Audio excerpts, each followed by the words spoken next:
Today we're going through the top 10 things Prince Harry exposed about the royals in Spare.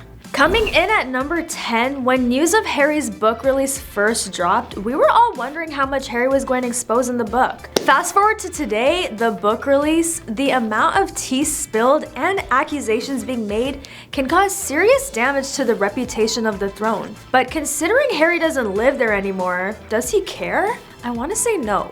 It's no secret that the royal family drama is pretty intense, especially between Princes Harry and William. After reading the book, it's honestly worse than I expected. Harry claims that Will attacked him over an argument they were having over our dear Duchess Meghan. We already knew the family never truly accepted or took a liking to Meg. I mean, she would literally rather live in LA than be a royal. That says a lot. But the heated conversation the brothers were having over her got physical.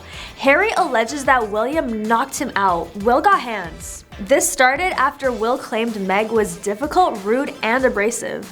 Has his family ever said anything nice about Meg? Also, side note, according to the book, they refer to each other as Harold and Willie. It doesn't get any more British than this.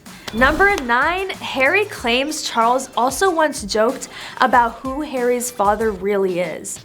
Does Charles know something we don't? The prince explained that when his father met a man in a psychiatric ward claiming to be the Prince of Wales, Charles told the man, "I am the Prince of Wales." And then he made a joke saying, "Who knows if I'm even your real father? Perhaps your father really is in Broadmoor, my dear son." Yikes, sounds like Charles was salty. Princess Diana catching strays beyond the grave is insane. It's a good thing they ended up getting a divorce because that was just mean for no reason, and obviously Harry didn't like the joke either. He found the joke in poor taste given the rumors about his real father being Hewitt, triggered by his resemblance to the army officer. The late Princess Diana confirmed she had a 5-year affair with Hewitt in a now infamous BBC Panorama interview with journalist Martin Bashir. She claimed the relationship started in 1986, 2 years after the Duke of Sussex was born. Prince Harry added that if the king thought anything about Major Hewitt, he kept it to himself. On to number 8, it's no surprise that Harry spoke about his late mother, Princess Diana, within the book. The book details how he recreated the journey his late mother took through the Paris tunnel, where she and 2 others were involved in a fatal car crash. Diana's tragic car accident happened in 1997 when Harry was 12. Harry is quoted as saying he rode past the Ritz where his mother had dinner that fateful night and went through the tunnel along the Seine River at the Pont de l'Alma Bridge, where the car carrying Diana crashed in August 1997. He was 23 at the time of recreating the route and was visiting Paris for the 2007 Rugby World Cup semi-final. He asked to drive at 65 miles per hour, which was the exact speed her car had supposedly been driving, according to police at the time of the crash. I'd always imagined the tunnel as some treacherous passageway inherently dangerous, but it was just a short, simple, no-frills tunnel. Harry says before adding that there was no reason anyone should ever lose their life inside it. Is Harry insinuating something? What do you guys think? Let me know in the comments below. Harry also writes that he asked his driver to go through the tunnel a second time. Even though he initially thought this would give him closure, instead it brought him more pain. It is always sad to lose someone close to you, and at the age he lost her at, plus the lack of support he had from the family was more difficult for his grieving process. Separately, Harry also shares his attempt to contact Diana through a woman who claimed to have powers. Harry says the woman offered him a message from Diana. "You're living the life she couldn't. You're living the life she wanted for you," the woman told Harry in a message she said was from Diana. Harry's attempts to still contact his mom decades later is sad, but I hope he will find the closure he needs. Seeing Harry get so real in the book is interesting to see, especially since the royals are known to keep the skeletons in the closet. The shady side of Harry makes me feel like he's the black sheep of the family, going against the grain just like his mom. That's pretty iconic if you ask me. Number 7, Queen Consort Camilla. Unlike the people's Princess Diana, Camilla has been infamously hated on, and not just from the public. The book shows how Harry and Will even had their doubts about Camilla being part of the family. Harry reportedly begged his father not to marry Camilla, who is now queen consort, and feared that she would be a wicked stepmother. Is this another version of the Cinderella story with the evil stepmother? Harry recalled that he and William said they would welcome Camilla into the family, but asked their father not to marry her, calling Camilla the other woman. Harry writes, "I remember wondering if she would be cruel to me, if she would be like all the evil stepmothers in the stories," adding, Willie had been suspicious of the other woman for a long time, which confused and tormented him. When those suspicions were confirmed, he felt agonizing remorse for not having done or said anything before. He also compares meeting her for the first time to getting an injection, writing in the book, "Close your eyes and you won't even feel it." The book also claims King Charles tried to win over the kids before asking the British public to accept his marriage to Camilla, and that she held a private audience with Harry in which she appeared bored. Yikes, Camilla really does not care. Some tea to sip on. Do you ever wonder if she just wanted to be with Charles for the status? Prince Harry also writes that he was too young to suspect his father's affair, but notes that his brother harbored suspicions for a long time. It would confuse him and torment him. When they were confirmed, he felt awful remorse for not having said or done anything sooner. The royal adds in the book that as a child he felt the lack of stability, absence of love and affection in our home.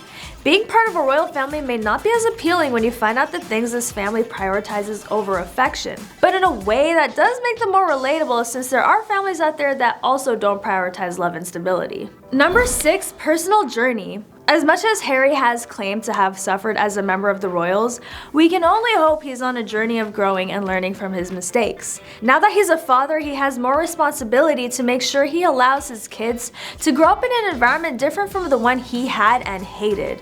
Considering all the controversies and hate directed towards both Meghan and Harry, do you think this couple will be able to have the life they want for themselves and their kids? In the past year, they have made a lot of headlines about the things they've exposed about the royal family after moving out, which is causing more criticism towards them than the family. But if they want a peaceful life for themselves, would they even want to expose the royals as much as they've done in interviews, a mini-series, and now a book? What do you guys think? Let me know in the comments. Number 5, Army. While serving with the British Army in Afghanistan, Harry states that in the heat of combat, he viewed his targets as chess pieces rather than people. That's dark, Harry.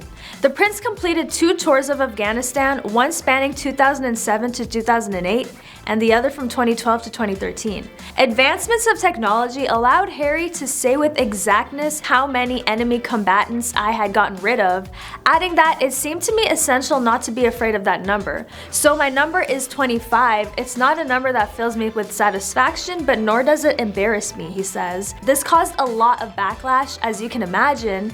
No one wants to hear that you feel no remorse when your goal is to get rid of human beings. Harry also says he used to watch back footage after returning to base, and that in the din and confusion of combat, he viewed those as the baddies eliminated before they could get rid of the goodies. The remarks have sparked criticism from some British security and military figures, but again, are we shocked? Number 4, Goodbye Queen. The memoirs see the Duke reveal his final words to the Queen hours after she passed away on September 8 last year.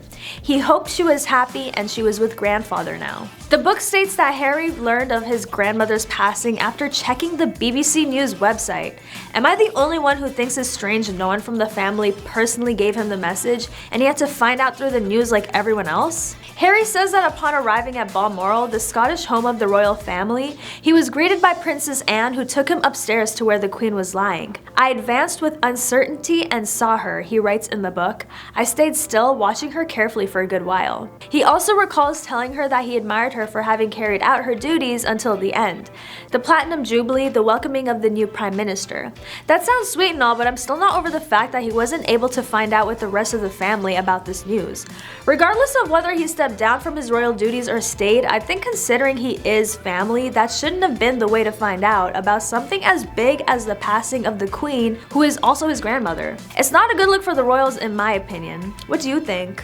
On to number 3, in another part of the memoir, it's revealed that Meg allegedly upset Kate by saying she must have baby brain because of her hormones after she had given birth and during the run-up to the royal wedding in 2018. I can see how Kate would have taken offense to this depending on the way Meg said it to her. Do you think this was acceptable for Meg to say? Harry describes a 2018 meeting with William and Kate at their residence, which according to the Duke was an attempt to clear the air between both couples.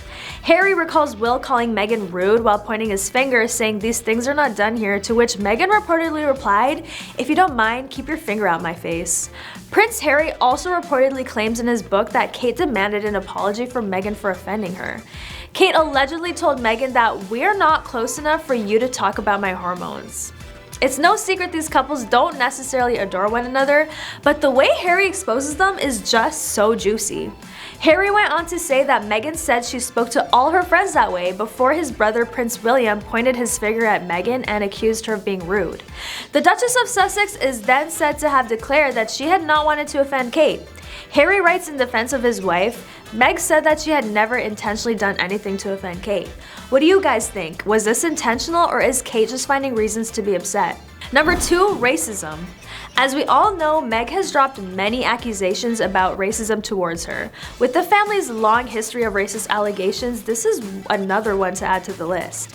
As a member of the royal family, the conversations they had claimed to have about the color of Harry and Meg's son is really wild to think about. And as infuriating as it was for Meg, it is pretty understandable why she wouldn't want their kids to grow up around people who may not necessarily accept them for their identity. Number 1, Coronation. Prince Harry is expected to reveal even more detail about his ongoing rift with the royal family after sitting down for multiple television interviews around his memoir.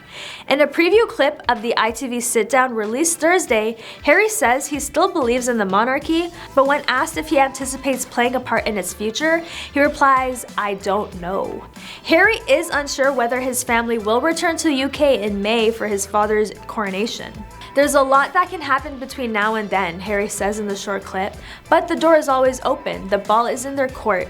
There's a lot to be discussed, and I really hope that they're willing to sit down and talk about it. Elsewhere in the 1-minute promo clip, Harry also makes the suggestion that Buckingham Palace planted negative media reports. Responding to Bradby's suggestion, some people will accuse him of invading the family's privacy without permission.